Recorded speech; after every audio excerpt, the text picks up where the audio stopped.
విజయవాడలో world class amenities తో luxury land mark ready to occupy budget friendly premium gated community మన కానూరులో PVR elite. నమస్తే, నేను Keshav. Welcome to Suman TV.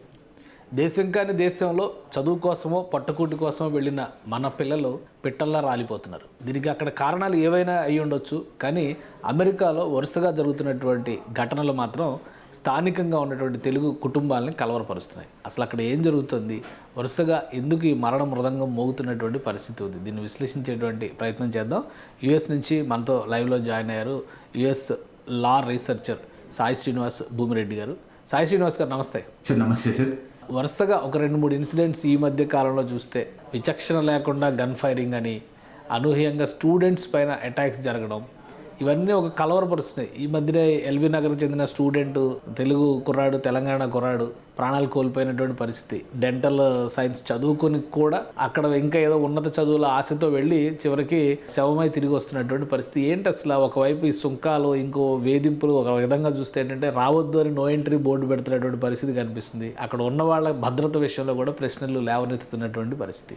So ఏం జరుగుతుంది? యూజువల్గా మనం గత 24 గంటల్లో ఒక ఇద్దరు అనేది చనిపోవడం జరిగింది సార్. అంటే ఒకతను మనం అనుకున్నట్టు తెలంగాణ చెందిన వ్యక్తి, ఇంకొకతను somewhere like so Indian origin, అంటే ఇంకా అతను ఏ రాష్ట్రం నుండి వచ్చాడు అనేది ఇంకా తెలియదు. పిట్స్బర్గ్ లో అతను కూడా ఒక మోటల్ మేనేజర్, ఒక హోటల్ మేనేజ్ చేస్తా బయటకు వచ్చేసి అంతా ఆల్ గుడ్ అని అడిగినందుకు తుపాకీ పట్టుకొని కాల్చడం జరిగింది. సేమ్ చంద్రశేఖర్ ది కూడా ఒక గ్యాస్ స్టేషన్ లో వర్క్ చేస్తా నార్మల్ గా ఏమైతుంది. సో మనం చూసుకుంటే సార్ 24 గంటల్లో ఒక ఇద్దరు అనేది చనిపోవడం జరిగింది సార్.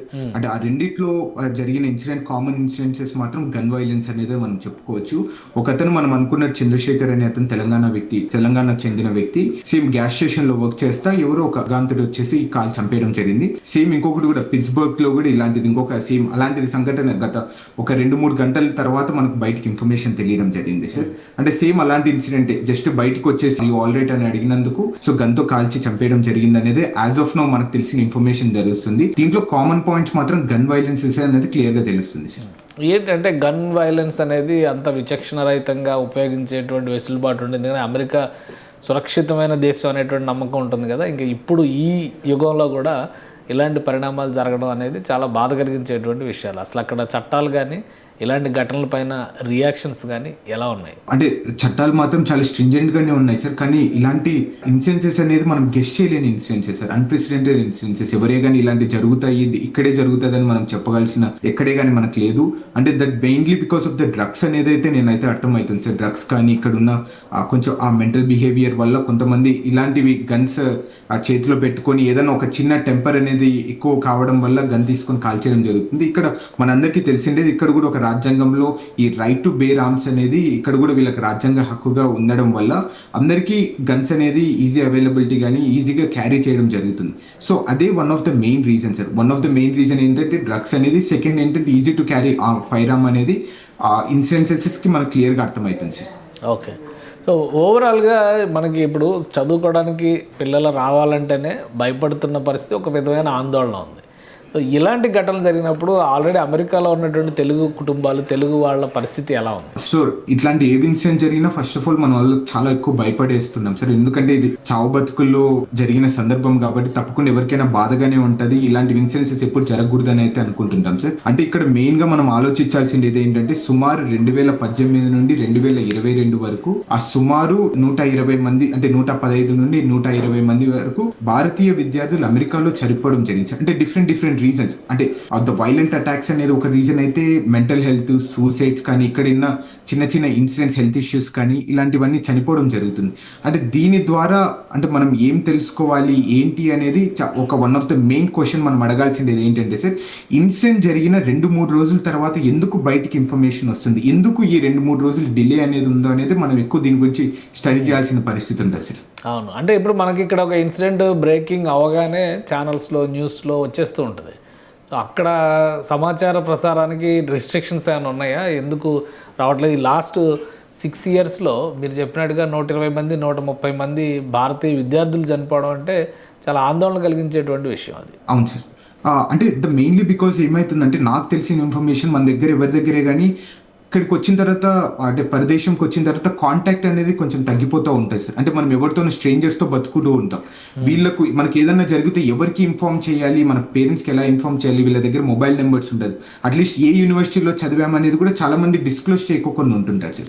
అదే one of the main thing sir. ఇంకొకటి ఏంటంటే ఇక్కడ ఇంటర్నేషనల్ స్టూడెంట్స్కి ద ప్రాబ్లం ఏమవుతుందంటే ఎక్కడో ఒక చోట ఇన్సిడెంట్ జరిగింది. ఇప్పుడు డాలస్లో జరిగిండేది ఎక్కడ గ్యాస్ స్టేషన్లో జరిగింది సార్. అతను ఎక్కడ వర్క్ చేస్తున్నాడు, అది ఆథరైజ్డ్ వర్కా కాదా అనే దాని గురించి ఎంక్వైరీ చేసి అక్కడ జరిగిన ఇన్సిడెంట్ మన వల్ల కాదని తెలుసుకోవడానికి మినిమం 5-6 అవర్స్ అన్న టైం పడుతుంది. ఒకవేళ వాళ్ళ రూమ్మేట్స్ కి తెలిసిన తర్వాత కూడా ఇది ఎలా క్యారీ చేయాలి, ఎవరికి ఇన్ఫార్మ్ చేయాలి, పేరెంట్స్ కి ఇన్ఫార్మ్ చేయాలంటే ఎలా ఇన్ఫార్మ్ చేయాలి, యూనివర్సిటీకి ఇన్ఫార్మ్ చేయాలి, ఎంబసీకి ఎలా ఇన్ఫార్మ్ చేయాలి అనేది ఈ రూల్స్ రెగ్యులేషన్స్ అనేది విద్యార్థులకు చాలా లిమిటెడ్ నాలెడ్జ్ ఉంటుంది సార్. ఎందుకంటే ఇది అప్పుడప్పుడు జరిగే ఇన్సిడెన్సెస్, దీని ద్వారా మనకు తెలియని చాలా ఇన్ఫర్మేషన్ చాలా ఎక్కువగా ఉంది. అలానే తెలిసిన తర్వాత ఎలా అప్రోచ్ కావాలి ఎంబసీకి అనేది కూడా చాలా క్వశ్చన్ మార్క్స్. ఈవెన్ నాకు కూడా తెలియదు ఎలా మనం ఎంబసీకి అప్రోచ్ కావాలి, ఎలా యూనివర్సిటీకి ఇన్ఫార్మ్ చేయాలి, ఎవరు మనకు హెల్ప్ చేస్తారనేది కూడా చాలా మంది విద్యార్థులకు తెలియని పరిస్థితి. అదే one of the main reason ఈ డిలే ఆఫ్ ఇన్ఫర్మేషన్ కి sir. Okay, so Sai Srinivas గారు, ఎంబసీ నుంచి ఇన్ఫర్మేషన్ ఎలా తీసుకోవాలనే దాని మీద క్లారిటీ లేదంటే జనరల్గా ఏంటంటే పాస్పోర్ట్ కానీ వీసా కానీ వెరిఫికేషన్ అయిన తర్వాత అక్కడ అడుగు పెడతారు. ప్లస్ అక్కడ rules and regulations, minimum code of conduct అనేది తెలిసేలాగా చేయడానికి చాలా తెలుగు అసోసియేషన్స్ కూడా ఉన్నాయి. అయినా కానీ ఇన్ఫర్మేషన్ లేకపోవడం, ఇలాంటి ఇన్సిడెంట్స్ జరిగితే వెంటనే ఇక్కడ ఉండేటువంటి ఫ్యామిలీ మెంబర్స్కి తెలియకపోవడం అనేది ఇప్పటికీ ఇంకా ఉందా ఇంత ఇన్ఫర్మేషన్ ఏజ్లో కూడా? అంటే సింపుల్ ఒక ఎగ్జాంపుల్ చెప్పాలంటే సార్, ఈ రోజు జరిగిన పిట్స్బర్గ్ అటాక్ అనేది ఫ్రైడే జరిగింది సార్. అంటే 3 రోజుల క్రితం జరిగితే మనకు నిన్న ఇన్ఫర్మేషన్ తెలిసింది. ఎందుకు ఇంత ల్యాగ్ ఆఫ్ ఇన్ఫర్మేషన్ అనేది కూడా ఒకసారి మనం క్వశ్చన్ చేసుకోవాలి సార్. ఎందుకంటే అంటే సో మేబీ పాస్ కావడం లేదా అంటే ఇక్కడ ఏమన్నా కర్టైల్ చేస్తున్నారా, మన వాళ్ళకి తెలిసినా కానీ ఎవరికి చెప్పాలి అంటే దీన్ని ఎలా ఫార్వర్డ్ చేసుకోవాలి అనేది మనకు తెలియకపోవడమా అనేది చాలా క్వశ్చన్స్ అనేది రేస్ చేస్తున్నాయి సార్. అంటే ఫస్ట్ ఆఫ్ ఆల్ అతను చనిపోయిన వ్యక్తి ఒకేలా అతని దగ్గర పాస్పోర్ట్ అనేది క్యారీ చేస్తే మాత్రం it's well and good sir, ఈజీగా తెలిసిపోతుంది తను ఇండియనా లేకపోతే అమెరికనా లేకపోతే సో బంగ్లాదేశ్, శ్రీలంక అనేది. సో అతను పాస్పోర్ట్ క్యారీ చేయకపోతే ఎలా ఇన్ఫర్మేషన్ తెలుస్తుంది అనేది కూడా క్వశ్చన్ మార్క్. అంటే మళ్ళీ దాని తర్వాత కాలేజ్ని అప్రోచ్ కావాలి, కాలేజ్ నుండి మళ్ళీ పేరెంట్స్కి ఇన్ఫార్మ్ చేయాలి. అంటే because of the time Jones difference కావడం వల్ల కూడా one of the main reason ఏమైతుంది, ఈ డిలే ఆఫ్ ఇన్ఫర్మేషన్ అనేది ఎక్కువ జరుగుతుంది. ఓకే, సో అసలు ఓవరాల్గా మన ప్రపంచ దేశాలు, చాలా దేశాల్లో మన వాళ్ళు ఉంటున్నారు, చాలా ప్రాంతాల్లో చదువుకోవడానికి వెళ్తున్నారు. ఇప్పుడున్న పరిస్థితుల్లో సురక్షితమైనటువంటి ప్రాంతం లేదా అమెరికా సురక్షితమైంది అనే భరోసా ఇచ్చే పరిస్థితులు ఉన్నాయా? అంటే మనం అలా ఎప్పుడు చూడకూడదు సార్. ఎందుకంటే ఈ ఇన్సిడెన్సెస్ అనేది డిఫరెంట్ కంట్రీస్ లో జరుగుతున్నాయి. ఈ డెత్స్ అనేది 842 అనేది ఓన్లీ అమెరికాలో జరిగిన ఇన్సిడెన్సెస్. ఒక్క అమెరికాలోనే 800 డెత్స్ జరిగినాయి. 842 డెత్స్ కాదు సార్, 120 మంది చనిపోవడం జరిగింది సార్. ఓకే, అమెరికాలో ప్రపంచవ్యాప్తంగా ఇండియన్ స్టూడెంట్స్ 842 మంది డెత్స్ జరిగినాయి లాస్ట్ 6 ఇయర్స్ జరిగిపోయాయి. అవును సార్, 6 years లో సార్. అంటే ఇక్కడ ఏంటంటే ఇక్కడ మనం బై ద నెంబర్ కూడా ఏమైపోయిందంటే మనం సుమారు 11 లక్షల మంది ఈ ఇంటర్నేషనల్ స్టూడెంట్స్ అమెరికాలో ఉండడం జరిగింది. అదే one of the main reason ఆ ఇంక్రీజ్. అంటే యుఎస్ లో కూడా ఎక్కువ ఇలాంటి ఇన్సిడెన్సెస్ జరుగుతున్నాయని కావడానికి కూడా ఈ ప్రపోర్షనేట్ గా ఇంటర్నేషనల్ స్టూడెంట్స్ అమెరికాలో ఎక్కువ ఉండడం వల్ల ఇలాంటివన్నీ జరుగుతుంది. అంటే మనం చూసుకుంటే యుఏఈలో కూడా సుమారు 133 మంది చనిపోవడం జరిగింది, కెనడాలో 119, ఖతర్లో 57 మంది, ఆస్ట్రేలియాలో 56 మంది. అంటే వీళ్ళంతా ఏంటంటే సార్ ఈ డెత్స్ అనేది అంటే due to many reasons sir. అంటే ఒకటి హెల్త్ ఇష్యూస్ కావచ్చు, ఒకటి మెంటల్ హెల్త్ కావచ్చు, లేకపోతే ఇక్కడ సూసైడ్ చేసుకోవచ్చు. ఇలాంటి డిఫరెంట్ ఇష్యూస్ వల్ల జరుగుతున్నాయి. అంటే వీళ్ళందరికీ నార్మల్గా ఎంబసీస్ కానీ ఇక్కడున్న గవర్నమెంట్, ఇక్కడున్న యూనివర్సిటీస్ ఎలా భరోసా కల్పిస్తున్నాయి అనే దాని గురించి మనం ఎక్కువ ఆలోచించాల్సిన పరిస్థితి సార్. అంటే ఇది ఒక కరెక్ట్మైన సమయం సార్. కానీ ఇంతమంది చనిపోవడం అనేది ఒక షాకింగ్ ఇష్యూ కనిపిస్తుంది. 6 ఏళ్లలో 800 పైగా మన స్టూడెంట్స్, అది కూడా యంగర్ జనరేషన్ వీళ్ళు చనిపోవడం. అంటే దీనిపైన నెక్స్ట్ రియాక్షన్స్ ఏమన్నా ఉన్నాయా? అసలు రీజన్ ఫర్ డెత్ అనే దానిలో ఏది మెజారిటీ ఉంది? ఇట్లాంటి వైలెంట్ ఇన్సిడెంట్సా లేదా వేరియస్ కాజెస్ ఇంకేమైనా ఉన్నాయా? మీరు చెప్పే అసలు డేటా అథెంటిక్ ఇన్ఫర్మేషన్ ఏనా అని మనం క్రాస్ చెక్ చేసుకోవాల్సిన అవసరం ఉంటుందా? ఇది ఎందుకంటే so ministry of external affairs వాళ్ళు రిలీజ్ చేసిన డేటా ప్రకారము ఈ డేటా ఫుల్ అనే వాళ్ళు అనాలిసిస్ చేసి దీని గురించి ఇన్ఫర్మేషన్ రిలీజ్ చేయడం జరిగింది సార్. ఓకే, అంటే ఇది నాకు తెలిసినంత వరకు I'm pretty sure this one of the most reliable data అని అయితే నేను అనుకుంటున్నాను. ఎందుకంటే మనము ఈ గత 2 వారాల్లోనే అంటే ఈ 2-3 వారాల్లోనే మినిమం 3 చనిపోవడం జరిగింది మనకు తెలిసి. అంటే ఒకతను కర్ణాటక నుండి తల నరికేయడం జరిగింది. ఈ రోజు 2 ఇన్సిడెన్సెస్. మొన్న ఇంకొకటి ఏదో చిన్న ఫైర్ అటాక్ లో పోలీసులు అతన్ని చంపడం జరిగింది. ఏదో ఒక చిన్న ఇన్సిడెంట్ అంటే ఇలాంటివనేది సో మనం ఈ 842 అనేది తప్పకుండా మ్యాండేటరీ, ఇది కరెక్ట్ఫుల్ ఇన్ఫర్మేషన్ అయితే ఈ 4 ఇన్సిడెన్సెస్ ద్వారా మనకు క్లియర్ గా తెలిసిపోతుంది సార్. సో ఏ రీజన్ వల్ల ఎక్కువ డెత్స్ జరిగి ఉంటాయి? ఎందుకంటే వైలెంట్ అటాక్స్ చూసినప్పుడు ఆటోమేటిక్గా ప్యానిక్ అవుతాం, అది ఇన్ఫర్మేషన్ ఆటోమేటిక్గా న్యూస్లో కూడా హెడ్లైన్స్లో కూడా వచ్చేస్తుంది. కానీ మిగతా రీజన్స్ వేరే ఏమైనా ఉన్నాయా? అంతగా నోటీస్ కానటువంటి కండిషన్స్లో మెజారిటీ డెత్స్ జరుగుతున్నాయా, లేదా ఈ అటాక్స్ వల్ల మెజారిటీ డెత్స్ జరుగుతున్నాయా? సార్ అటాక్స్ వల్ల ఓన్లీ 4% ఆఫ్ ద డెత్స్ జరుగుతున్నాయి సార్. Okay. అంటే ఎందుకంటే ఆ 4 కూడా మనం అవాయిడ్ చేయగలిగిన డెత్స్ కాబట్టి మనం అది ఎక్కువ మెయిన్లీ ఫోకస్ చేయాలి సార్. ఇంకొకటి ఏంటంటే సార్, ఇక్కడ మెయిన్ గా జరిగేది ఏంటంటే విద్యార్థులు అంటే సో నేను అబ్జర్వ్ చేసింది చాలా ఎక్కువ లోన్స్ పెట్టుకొని రావడం వల్ల, ఇక్కడ అగ్రెసివ్ గా పార్ట్ టైం చేయడం వల్ల, అలానే ఈ మెంటల్ కానీ లేకపోతే మెడికల్ ఇష్యూస్ అనేవి విపరీతంగా రావడం జరిగింది సార్. ఇక్కడ మెయిన్ ఇన్ఫర్మేషన్ మనం తెలుసుకోవాల్సింది, మెడికల్ ఇష్యూస్ వల్ల 520 మంది చనిపోవడం జరిగింది, సూసైడ్స్ వల్ల 170 మంది చనిపోవడం జరిగింది ఈ గత 6 సంవత్సరాలు.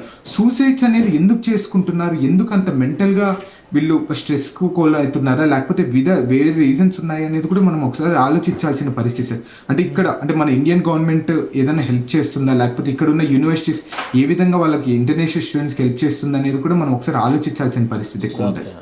అంటే మెడికల్ ఇష్యూస్ వలన అంటే హెల్త్ ఇష్యూస్ అయి ఉండొచ్చు. సూసైడ్స్ అనేది ఇంటెన్షనల్ డెత్ కమిటెడ్ కింద మనం చూడాలి. ఇది కాకుండా ఇప్పుడు ఈ వైలెంట్ ఇన్సిడెంట్స్ అంటే ఆల్రెడీ మర్డర్స్ కింద మనం ట్రీట్ చేస్తాం.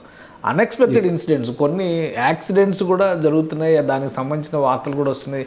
యాక్సిడెంట్స్లో మన వాళ్ళు చనిపోవడం అనేది కూడా చాలా కామన్గా మారిపోతుంది. యాక్సిడెంట్ డెత్స్ పర్సంటేజ్ కూడా ఉందా, లేదా అది అన్నోటీస్డ్ కింద మనం చూడాలా? అది దానికి కూడా ఉంది సార్. దాంట్లో సుమారు 117 మెంబర్స్ చనిపోవడం జరిగింది సార్ యాక్సిడెంట్స్ లో.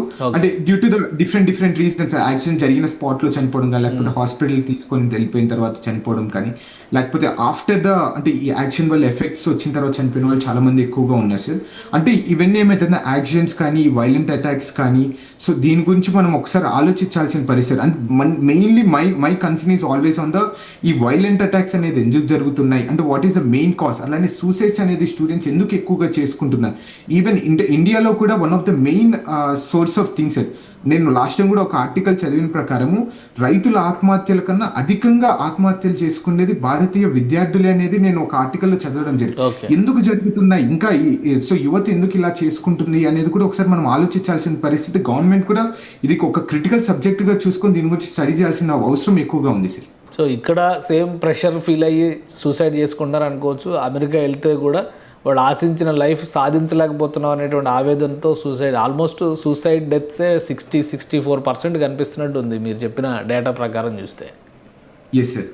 సో దీనికి సొల్యూషన్ ఏమైనా ఉందా? మనం కలిసికట్టుగా దీన్ని పరిష్కరించడానికి తెలుగు సంఘాలు కానీ, ఎంబసీ నుంచి కానీ, ప్రభుత్వాల పక్షాన కానీ చేయడానికి ఏమైనా ఉందా మార్గం? సో తప్పకుండా ఉంటుంది సార్. సో అంటే ఎందుకంటే ఇంటర్నేషనల్ స్టూడెంట్స్ అనేది సుమారు 11 లక్షల మంది వివిధ దేశాలకు వెళ్ళి చదువుకొని, ముఖ్యంగా అమెరికాలోకి వెళ్ళి చదువుకోవడం జరుగుతుంది సార్. తప్పకుండా ఇండియన్ గవర్నమెంట్ కానీ, ఇక్కడున్న ఎంబసీస్ కానీ, యూనివర్సిటీస్తో మాట్లాడి ఎలా మనం ఈ మెంటల్ హెల్త్ అనేది కర్టైల్ చేయొచ్చు, వీళ్ళని ప్రెషర్ కాకుండా ఎలా చూడొచ్చు అనేది కూడా ఏదైనా కౌన్సిలింగ్ సెషన్స్ కానీ, లేకపోతే ఇండియన్ ఎంబసీ వాళ్ళు ఎలా ఏదైనా సో జనరల్ అవేర్నెస్ కోసం ఇలా చేయడం వల్ల so who is going to main suffer అనేది. ఇప్పుడు విద్యార్థులు ఏదైనా అఘాయిత్యం కానీ చేసుకుంటే మాత్రము తప్పకుండా వాళ్ళకి ఏం కాదు సార్, ఆ సెకండ్లో ఒక ప్రాణం అనేది పోతుంది. దాని తర్వాత వాళ్ళ పేరెంట్స్ 25 ఏళ్ళు అంటే చేతికి వచ్చిన ఒక కొడుకు కానీ, కూతురు కానీ కళ్ళ ముందే వాళ్ళు అంటే ఎదిగేటప్పుడు ఇలాంటివి జరిగితే మాత్రం ఎంత బాధగా ఉంటుంది అనేది వాళ్ళకి క్లియర్గా అర్థమయ్యేటట్టుగా మనం కూడా ఎక్స్ప్లెయిన్ చేయాల్సిన పరిస్థితి ఉంటుంది. ఇలాంటివి అనేది మనం చూసుకొని తప్పకుండా ఈ ఫర్దర్ ఇండియన్ గవర్నమెంట్ కానీ, ఇలానే ఇక్కడ ఉన్న ఎంబసీస్ కానీ దీన్ని ఎలా కట్టెల్ చేయాలని చూడాల్సింది. ఈ వైలెంట్ యాక్ట్స్ వల్ల చనిపోయేటువంటి వాళ్ళ విషయంలో లోకల్ గవర్నెన్స్ కానీ, పోలీస్ సిస్టమ్ కానీ ఎంతవరకు సపోర్ట్ చేస్తుంది? చర్య తీసుకునేటువంటి పరిస్థితి ఉంటుందా, లేదా మనకులాగా ఏళ్ల తరబడి ఇవి న్యాయ పోరాటాలుగా మిగిలిపోయి, ఎందుకంటే మన వాళ్ళు ఇక్కడి నుంచి వెళ్ళి అక్కడ కేసులు నడిపేటువంటి పరిస్థితి ఉండదు. సో అది ఒక అన్నోటీస్డ్గాను, లేదా అసలు శిక్ష పడాల్సినటువంటి వాళ్ళు తప్పించుకునేటువంటి చర్యగా మారిపోయే ప్రమాదం ఉంటుందా? అలా ఏముండదు సార్. ఇక్కడ చాలా లా అనేది చాలా స్ట్రింజెంట్ గా ఉంటది. సో తప్పకుండా వాళ్ళకైతే శిక్ష పడుతుంది, దొరుకుతారు తప్పకుండా. సో కానీ ఏమైతుందంటే ఇండియాలో లాగా మనం ఇక్కడ ఫాలో అప్ కానీ ఆ అక్యూజ్ కి శిక్ష పడిందా లేదా, అతను అనుభవిస్తున్నాడా లేదా తను చేసిన పాపానికి అనేది ఎక్కడెక్కడికైనా ట్రాకింగ్ అనేది మనం ఇంతమంది సుమారు 120-130 మంది ఈ వైలెంట్ అటాక్స్ ద్వారా చనిపోవడం జరిగింది. ఎంతమందికి శిక్ష పడింది అనేది ఎవరికి మనకు తెలియడం లేదు. ఎందుకంటే 4-5 సంవత్సరాల తర్వాత ఈ ఇన్సిడెంట్ జరిగిందా లేదా అనే దాని గురించి మనం మర్చిపోతున్నాం. సో ఇలాంటి సందర్భమే దీని గురించి మనము ఎనాలిసిస్ చేసి దీని గురించి గవర్నమెంట్ చాలా స్ట్రింజెంట్ గా తీసుకొని ఎలా ఈ రూల్స్ అనేది లేకపోతే ఈ అక్యూజ్ అనేది ఎలా శిక్ష అనుభవిస్తున్నారని దాని గురించి కూడా ఒకసారి మనం స్టడీ చేయాల్సిన పరిస్థితి ఉంది అసలు. అసలు ఆ కుటుంబానికి న్యాయం జరిగిందా లేదా అని కూడా మనం తెలుసుకోవాల్సిన పరిస్థితి. Right thank you Sai Srinivas గారు విశ్లేషణ అందించినందుకు. ఇది దేశం నుంచి అనేక ఆశలతో ప్రపంచ దేశాల్లో చదువుకోవడానికి వెళ్ళినటువంటి విద్యార్థుల్లో లాస్ట్ 6 ఏళ్లలో 640 మంది వరకు ప్రాణాలు కోల్పోయినటువంటి వాళ్ళు ఉన్నారు. వివిధ రకాల కారణాల వల్ల, ఆరోగ్యరీత్యా కావచ్చు, అలానే ఆత్మహత్యలు కావచ్చు, యాక్సిడెంట్స్ కావచ్చు, ఇలాంటి వైలెంట్ యాక్ట్స్ వలన కూడా చనిపోయిన వాళ్ళ సంఖ్య పెరుగుతూ ఉంది. కాబట్టి తల్లిదండ్రులకు ఇది మాత్రం తీరని శోకాన్ని మిగిల్చేటువంటి అంశం. అమెరికాలో మరింత ఎక్కువగా గన్ కల్చర్ వలన ఇలాంటి ఘటనలు దాదాపు 4% చేరుతున్నాయంటే ఆందోళన పడాల్సినటువంటి అంశమే. అయితే అక్కడ శాంతి భద్రతల విషయంలో, చట్టాలని అమలు చేయడం విషయంలో కఠినమైనటువంటి వ్యవస్థలు ఉన్నప్పటికీ కూడా కొంతమంది బరితెగిస్తున్నటువంటి తీరు వల్లనే కడుపు కోత మిగులుతుందని చెప్పని విశ్లేషిస్తున్నారు సాయి శ్రీనివాస్ గారు. ఇది స్పెషల్ డిస్కషన్. Keep watching.